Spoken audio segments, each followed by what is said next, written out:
Neste domingo, dia 23 de junho, a igreja celebra o 12º domingo do tempo comum.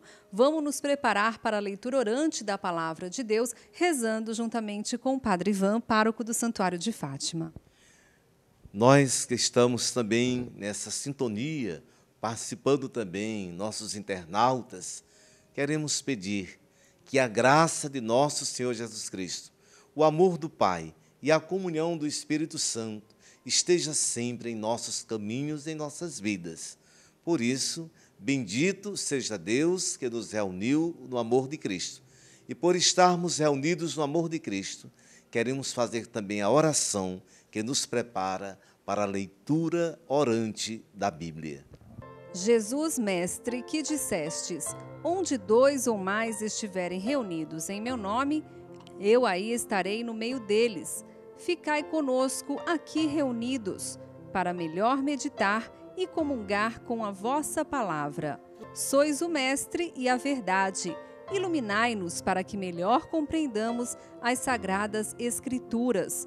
Sois o guia e o caminho. Fazei-nos dóceis ao vosso seguimento. Sois a vida. Transformai nosso coração em terra boa, onde a palavra de Deus produza frutos abundantes de santidade e missão. Vamos ouvir então o Evangelho de Lucas, capítulo 9, versículos de 18 a 24, onde Pedro reconhece a identidade do Messias. Estando ele orando à parte, achavam-se presentes os discípulos a quem perguntou: Quem dizem as multidões que sou eu? Responderam eles: João Batista, mas outros, Elias, e ainda outros dizem que ressurgiu um dos antigos profetas. Mas vós, perguntou ele, quem dizeis que eu sou? Então falou Pedro e disse: És o Cristo de Deus. Ele, porém, advertindo-os, mandou que a ninguém declarassem tal coisa, dizendo: É necessário que o Filho do Homem sofra muitas coisas, seja rejeitado pelos anciãos, pelos principais sacerdotes e pelos escribas, seja morto e no terceiro dia ressuscite. Dizia a todos: Se alguém quer vir após mim, a si mesmo se negue, dia a dia tome a sua cruz e siga-me. Pois quem quiser salvar a sua vida, perdê-la-á. Quem perder a vida por minha causa, esse a salvará. Padre Ivan, o que o texto expressa? Esse texto, ele tem uma identidade humana muito grande de Jesus e também de cada um de nós.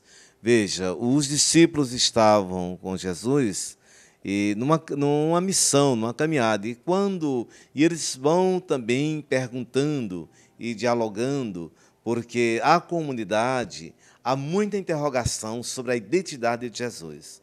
Ora, ninguém conhece ninguém totalmente. Só quem nos conhece totalmente é Deus. Quando a gente diz o Salmo 138, quando a gente está deitado, quando está em pé, quando está dormindo, nos ares, debaixo da água, em qualquer lugar. Mas nós não conhecemos o outro totalmente. A gente conhece o outro em alguns aspectos.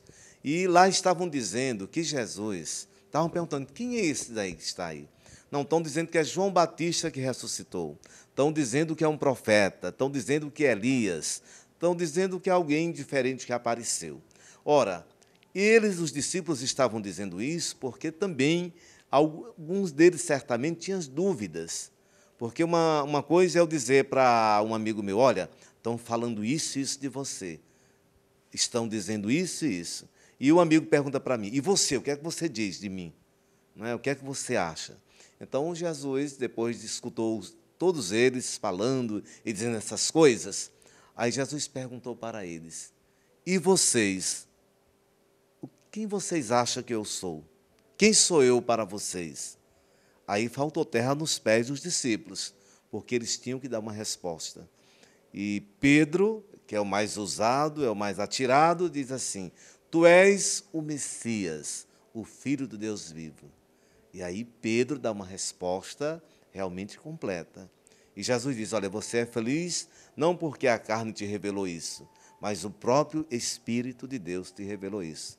Por isso que eu digo, tu és Pedro, né? E você vai ser também uma dessas presenças, o coordenador, a pedra da minha igreja.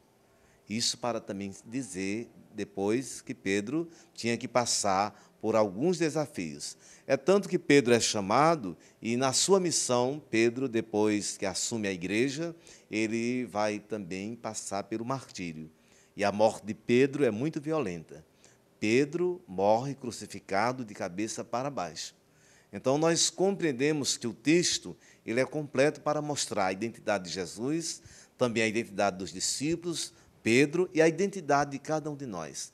Quem somos nós diante de Deus e quem é Deus para nós? Quem é Jesus para nós? Então, a pergunta certamente vai se repetindo hoje. Quem é Jesus para nós? E o que o texto diz para nós hoje? É que a fé em Cristo ela deve ser assumida em todas as dimensões. Não é? Senhor, eu creio, mas aumentai a minha fé. Eu confio em nosso Senhor, com fé, esperança e amor. Então, em todas as dimensões da vida, é preciso acreditar que Jesus é caminho, é vida, que Jesus é a solução para o mundo, que Jesus também nos orienta e que Jesus pode nos dar uma nova caminhada para o mundo, para a sociedade que nós vivemos. O que o texto, Padre Ivan, nos leva a dizer a Deus? É importante a gente lembrar que Deus derrama sobre nós a sua graça. Deus derrama sobre nós todas as bênçãos. E por isso Ele é abundante. O Espírito de Deus, pela própria oração que a gente reza, já diz: envia teu Espírito, Senhor, e renova a face da terra. Então, diante do que nós vivenciamos, é confiar neste amor de Deus, que Ele derrama sobre todos nós, para que a gente seja bom, para que a gente seja fiel, para que a gente faça o bem. Como deve ser o nosso novo olhar diante da vida a partir dessa palavra? É um olhar que a gente possa compreender em que o nosso projeto de vida deve estar muito aliado com o projeto de Jesus Cristo. E esse projeto, que é um sinal de Deus, que é um sinal também de Jesus Mestre, que a gente possa seguir os passos do Mestre. Para finalizar, Padre Ivan, gostaria que o senhor deixasse aqui uma bênção para todos os internautas que nos acompanham através do site do Santuário.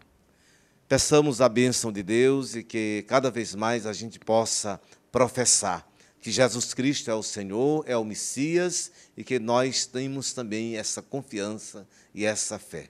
A bênção de Deus Todo-Poderoso, Pai, Filho e Espírito Santo. Amém.